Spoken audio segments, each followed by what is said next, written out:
Exam Hindi official में आपका स्वागत है। दशहरे की आप सबको बहुत बहुत हार्दिक शुभकामनाएं।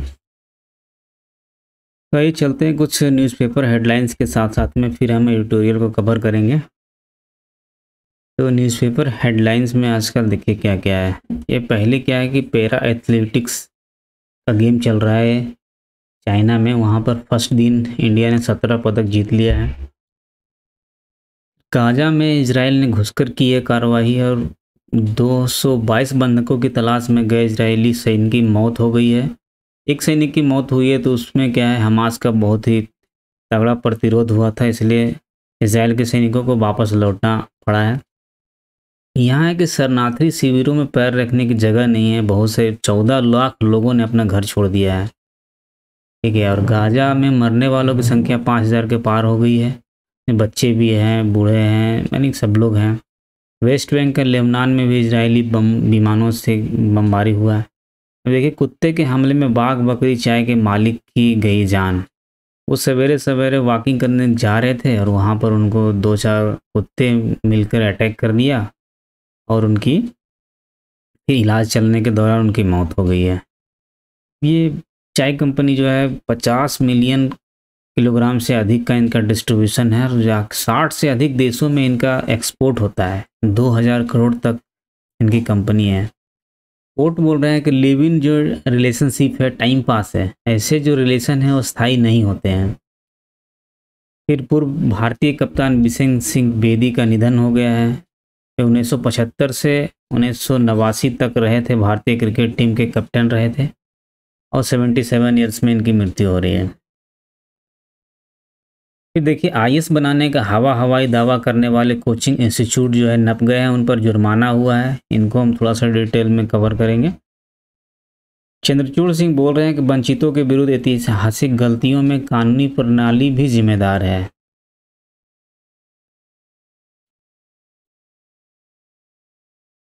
पढ़ेंगे मेट्रो बसों के फेरे, पर्यावरण बसें चलाने का निर्देश मिला है। पार्किंग शुल्क बढ़ जाता है जब भी प्रदूषण होता है दिल्ली में, तो पार्किंग फीस जो है बढ़ा दिया जाता है। ये देखिए, खाड़ी देशों में नौकरी का झांसा देकर ठगने वाले मास्टरमाइंड समेत 7 गिरफ्तार। ऐसे बहुत रैकेट चलते रहते हैं, इनसे आपको बचने की ज़रूरत है। डेंगू के मामले बढ़ रहे हैं। दीपावली तक दिल्ली में ख़त्म होंगे कीड़ों की ढेर। अब शिकायत पर पीड़िता को उप शिक्षा विभाग ने भेजा है कारण बताओ नोटिस।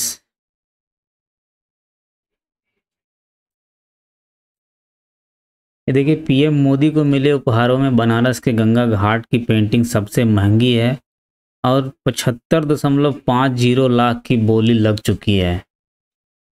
ठीक है। अब एक पगड़ी जो है इनका भी नीलामी किया गया, जिसमें कि 70,000 की बोली लगा चुके हैं लोग। कठिन दौर में अंतर्राष्ट्रीय राजनीति, जयशंकर जी बोल रहे हैं कि हमारा जो अंतर्राष्ट्रीय राजनीति है अभी कठिन दौर में गुजर रही है। अब ये NCAL से निर्यात के मुनाफे का आधा हिस्सा किसानों को मिलेगा। इसका थोड़ा सा हम डिटेल में करेंगे, ये इंपॉर्टेंट है, सहकारी संस्था के बारे में है। रोगी की जटिलता का चिकित्सा प्रक्रिया से संबंध नहीं तो चिकित्सा लापरवाही नहीं, सुप्रीम कोर्ट और हाई कोर्ट को जो भी डिसीजन होता है उसको भी थोड़ा सा हम डिटेल में करेंगे अलग से।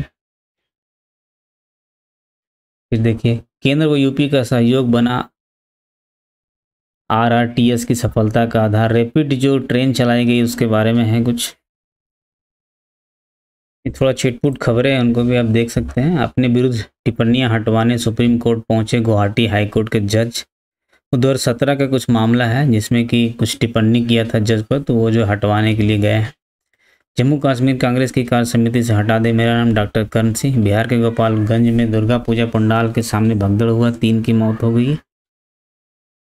हरियाणा में जांच पूरी न करने पर 372 आयु निलंबित हो गए हैं। अनिल विज ने कार्रवाई का आदेश दिया है। पुलिस ड्यूटी में तैनात होंगे भारतीय नस्ल के कुत्ते। एक रावण से लड़ेंगे 2 श्री राम, करेंगे प्रायश्चित। रघुनाथ जी की रथ यात्रा संग आज शुरू हुआ कुल्लू दशहरा महोत्सव।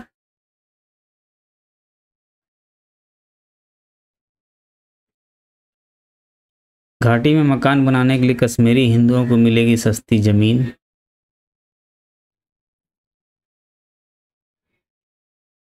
HBTU के छात्रों ने 8,000 रुपये में तैयार किया है कृत्रिम हाथ। कथक वाली रामलीला से आस्था संग बेटियों के स्वावलंबन की साधना। अब इंटरनेट वीडियो पर प्रसारित फर्जी मैसेज को लेकर NIA ने किया है आगाह कि अब थोड़ा सा अवेयर रहिए कि कोई गलत फेक न्यूज़ अगर फैला रहा है उस पर ध्यान नहीं देना है। गाजियाबाद के बनेड़ा गांव में बुखार से 15 लोगों की मौत हो गई है। एक्चुअली डेंगू की आशंका है।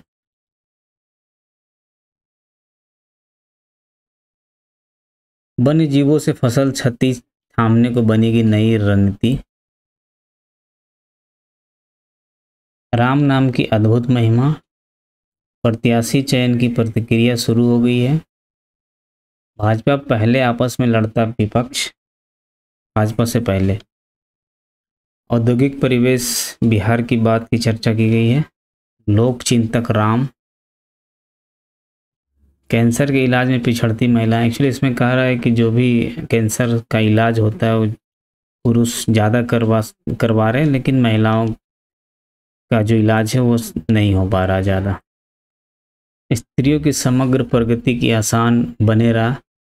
ये बोल रहे हैं कि स्त्रियों की जो प्रगति है वो कुछ उनके महिलाओं के कुछ सामाजिक आर्थिक कारणों से रुक रही है, मतलब अवरोध उत्पन्न हुआ, उसको आसान बनाने की जरूरत है।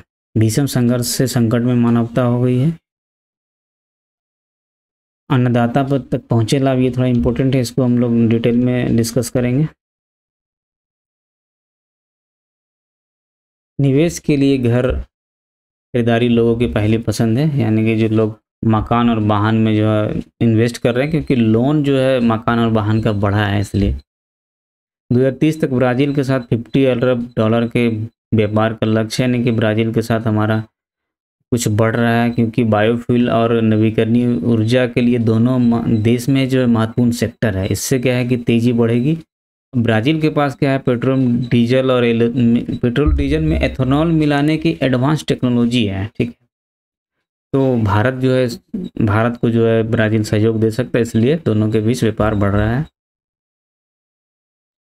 अब डिज्नी का भारतीय कारोबार खरीदेगी रिलायंस इंडस्ट्रीज। जो हॉटस्टार डिज्नी है उसमें डिज्नी आता है, उसमें से आपका यह खरीदेगी। पश्चिम एशिया में बढ़े तनाव से लुढ़के शेयर बाजार।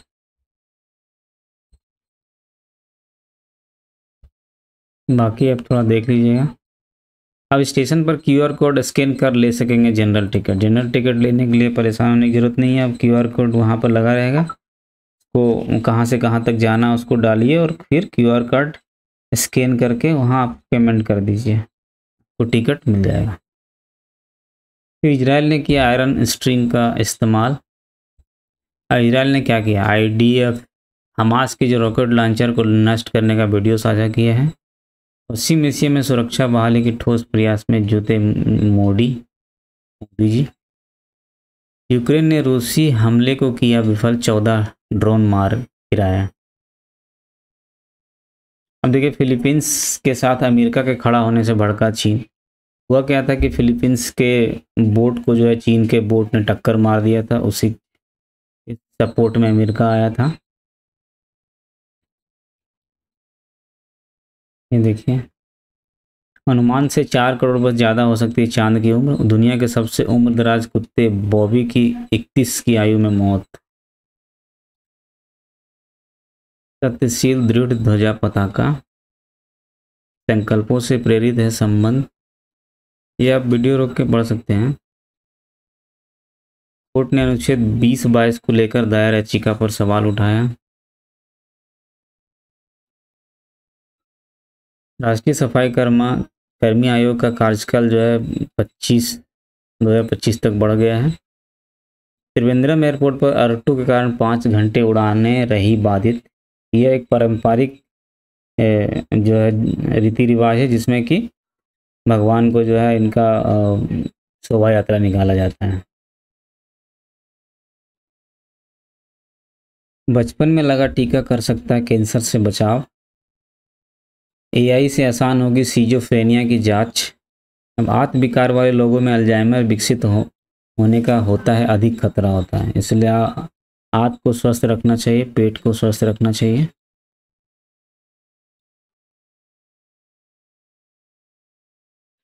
तो आइए चलते हैं अब कुछ जो महत्वपूर्ण घटनाएं हैं उनका, जो कि हमारे लिए ज़रूरी है एग्ज़ाम के लिए। जो लोग भी यूपीएससी, बीपीएससी, आरपीएससी, जो भी हिंदी भाषी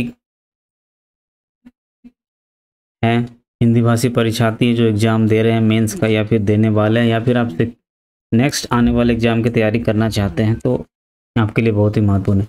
अब देखिए न्यूनतम समर्थन मूल्य के बारे में है यहाँ पर, ठीक है। यहाँ पर क्या है, अन्नदाता तक पहुँचे लाभ। देखिए यहाँ क्या है कि केंद्र सरकार क्या है, उसकी उपज का समुचित मूल्य मिले, जिसके लिए केंद्र सरकार एमएसपी देती है, परंतु उसका जो लाभ है संपूर्ण किसान को मिल पाता है कि नहीं मिल पाता, यह देखना होगा। एक्चुअली एक कृषि उत्पाद का एक तरह का बीमा है कि आप इतना, आप सरकार जो है फिक्स कर देती है किसी भी फसल का मूल्य, जिसके नीचे जो है वो नहीं खरीदती है। हाँ, खुला बाजार में तो उससे कम मिलता है, और किस तरह से बिचौलिए इसका फ़ायदा उठा लेते हैं, आम किसान को नहीं मिलता, उसी पर है। अब ये जारी कौन करता है, देखिए सीएसीपी जारी करता है, कृषि लागत और मूल्य आयोग जारी करता है। केंद्र सरकार ने हाल ही में रबी सीजन के गेहूं, सरसों सहित 6 प्रमुख फसलों के न्यूनतम समर्थन मूल्य की घोषणा कर दी है। अब कुछ वर्षों से क्या है कि बुआई के समय ही घोषित कर देती है। पहले क्या था कि फसल कटने के बाद होता था, लेकिन अब जो है बुआई के पहले ही घोषित कर जाते हैं। अब किसान को क्या है कि यह निर्णय ले पाते हैं कि किसको किस खेती को करें, किसकी खेती नहीं करें।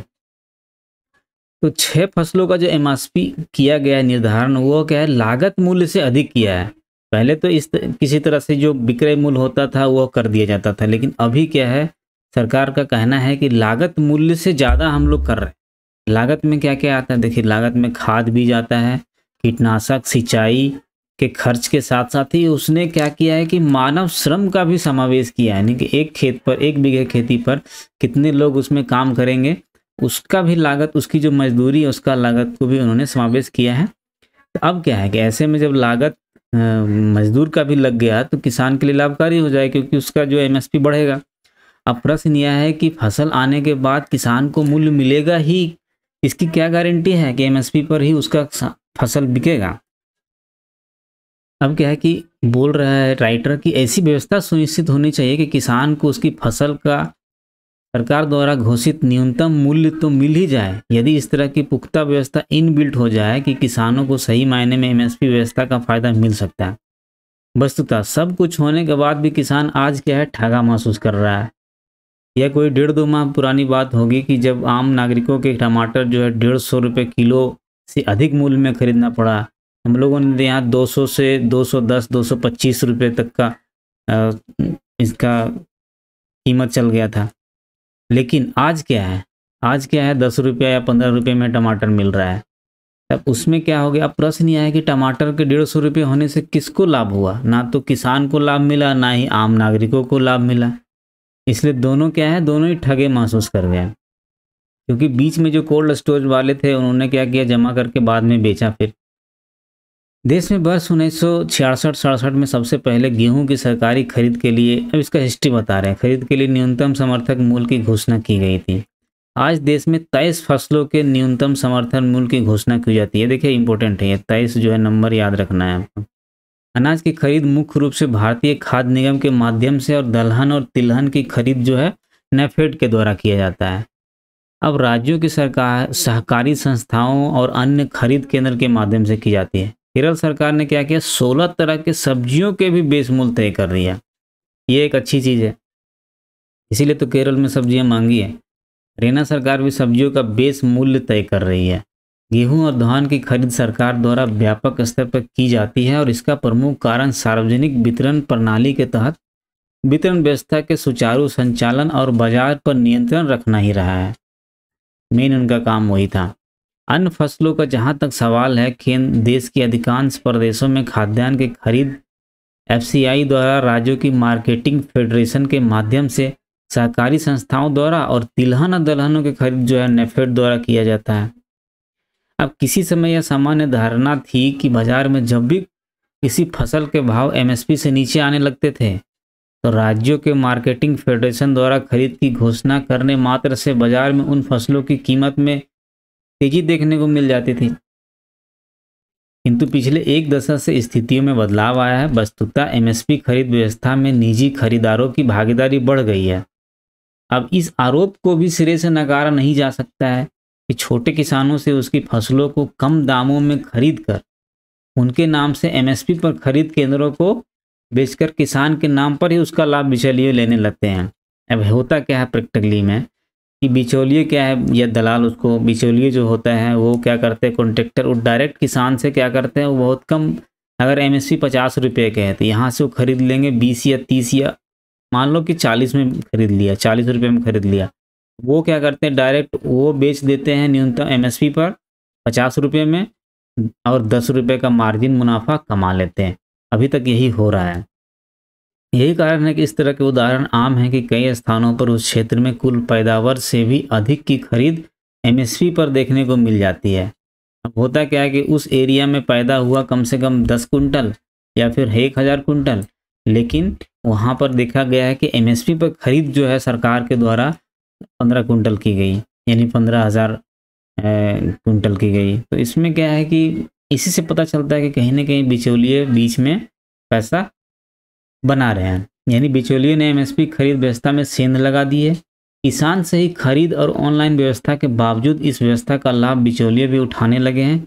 ऐसे में केंद्र व राज्य सरकारें एमएसपी व्यवस्था को पुख्ता बनाना सुनिश्चित कर दे और एमएसपी से मंडियों में भाव नीचे जाते ही तत्काल खरीद आरंभ हो जाए।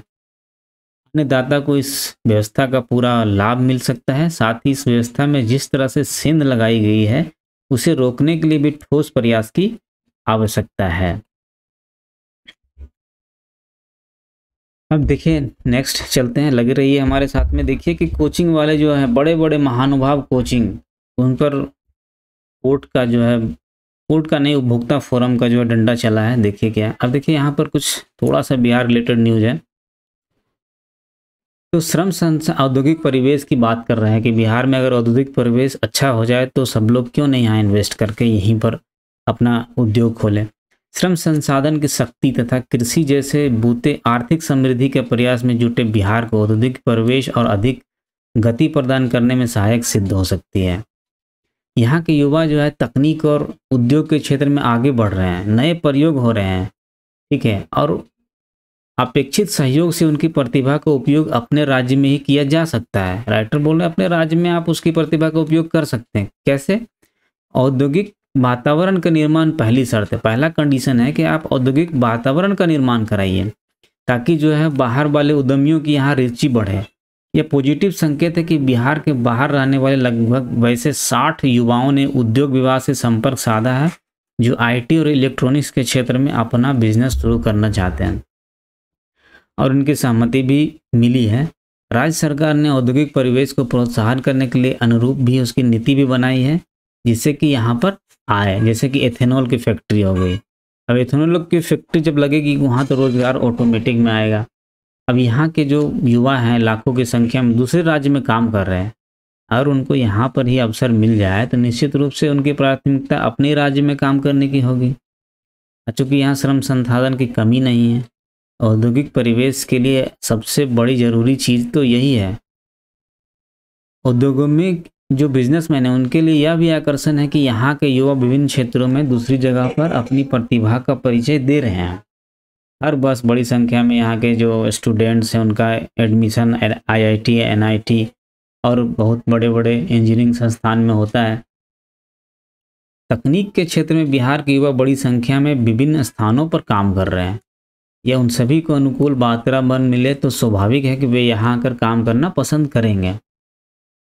अब जिन युवाओं ने यहाँ उद्यम की इच्छा व्यक्त की, उन्होंने यह भी कहा कि फंड की चिंता नहीं है, जब वे दूसरों के लिए काम कर रहे हैं तो अपनी कंपनी के लिए अपने राज्य में क्यों नहीं कर सकते हैं।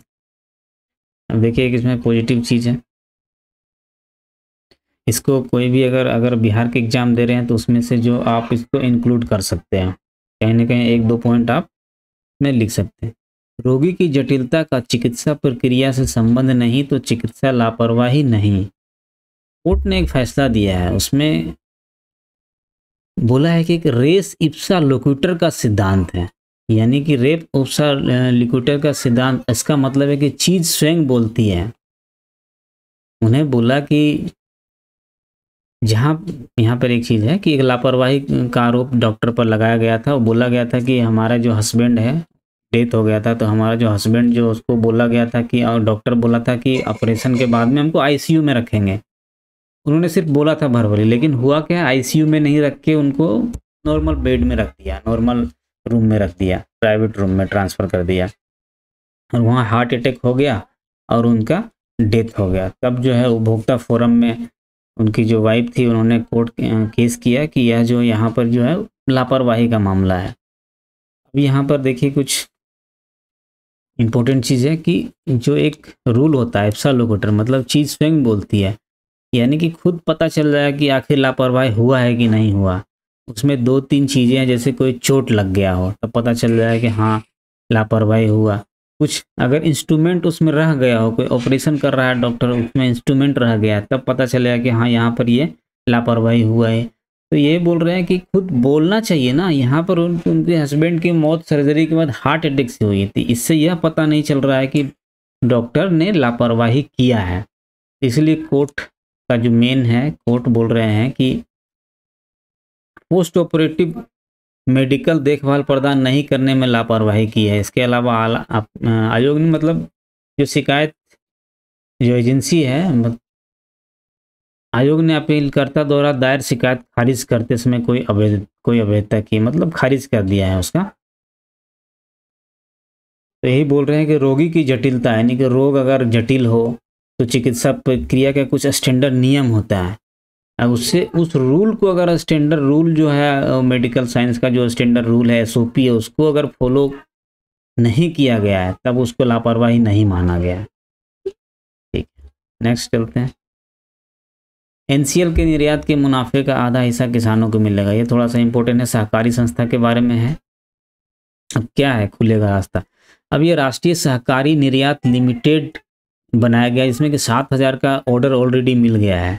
ठीक है, उन्होंने बोला है कि जो भी एक्सपोर्ट होगा उसमें 50% लाभ जो है उनके समिति का जो सदस्य उनको दिया जाएगा। अब यहाँ पर एक लोगो और वेबसाइट लॉन्च किया है। ये क्या है, इसका गठन का क्या उद्देश्य है? ने कहा है कि अमित शाह ने कहा है कि निर्यात किसान की समृद्धि, निर्यात करना किसान की समृद्धि, फसल पैटर्न बदलने, जैविक उत्पादों एवं बायोफ्यूल के लिए वैश्विक बाजार में भारत का प्रवेश और सहकारिता को मजबूत करने के लिए जो है लाया गया है। ठीक है, इसमें क्या है कि 6 माह की बैलेंस शीट बनने के बाद मुनाफे का 50% सीधा किसान के बैंक खाते में ही जाएगा। उन्होंने कहा कि एक्सपोर्ट योग्य उत्पादन बढ़ाने के लिए प्रति किसानों को उत्साह भी बढ़ेगा। आने वाले दिनों में इसके मध्यम खरीद से क्या भंडारण पर संस्करण भी होगा, विपणन, ब्रांडिंग, लेबलिंग, पैकेजिंग, सर्टिफिकेशन, बहुत सारे चीज़ इसमें इंक्लूड होगा। अब क्या है कि ग्रामीण क्षेत्र के उत्पादों में जीडीपी में 15% का योगदान है। किसका योगदान है? कृषि और ग्रामीण क्षेत्र के उत्पादों का।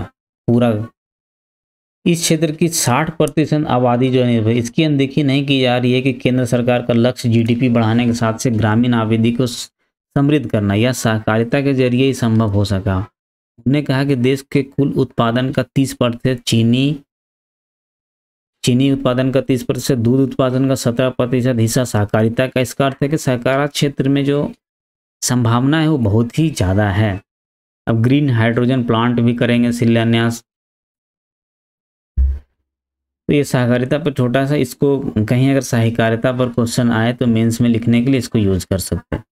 अब देखिए सबसे बहुत इम्पोर्टेंट चीज़ है कि आईएएस बनाने का जो हवाई दावा करने वाले लोग थे, कोचिंग इंस्टीट्यूट, वो नप गए हैं।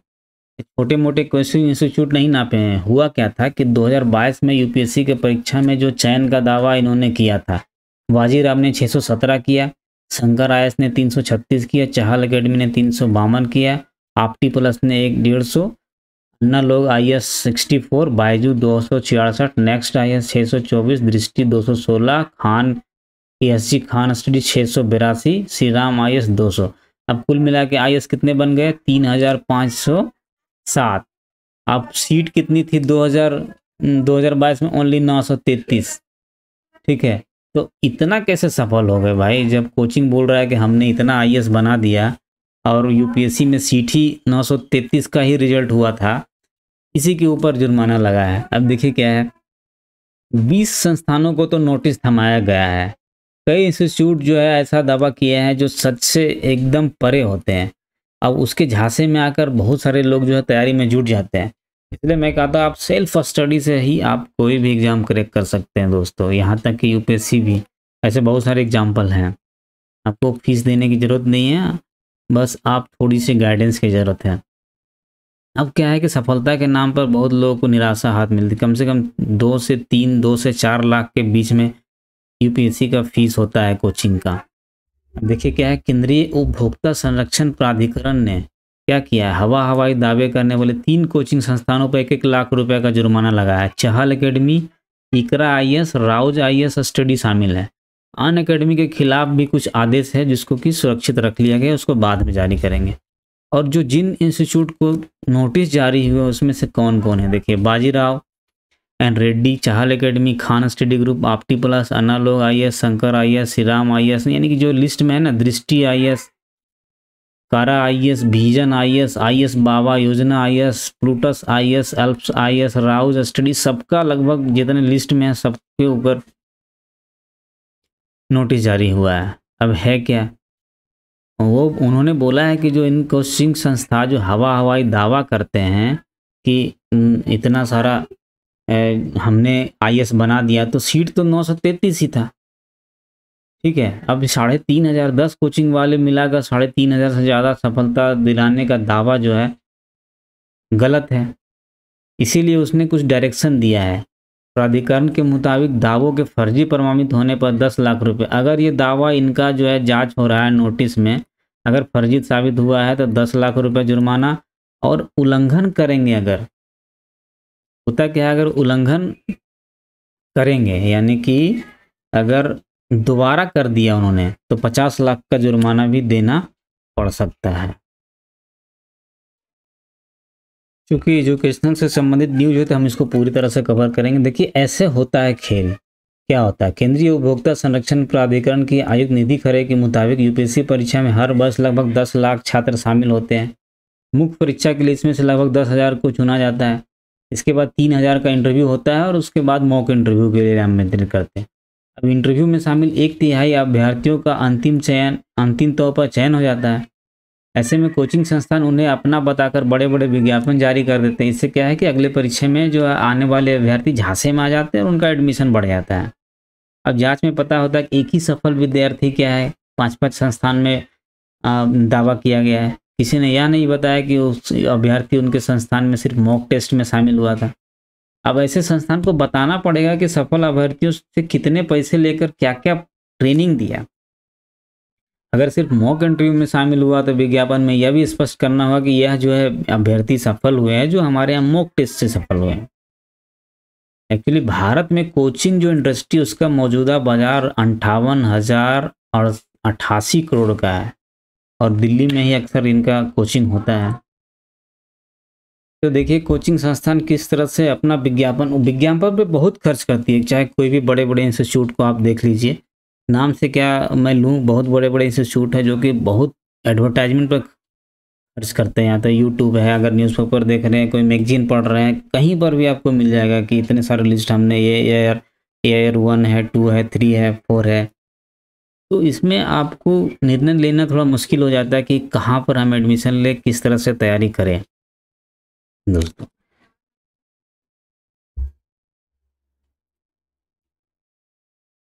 यहाँ तक कि यूट्यूब के कई चैनल हैं जो कि आपका सिर्फ टाइम वेस्ट करते हैं दोस्तों।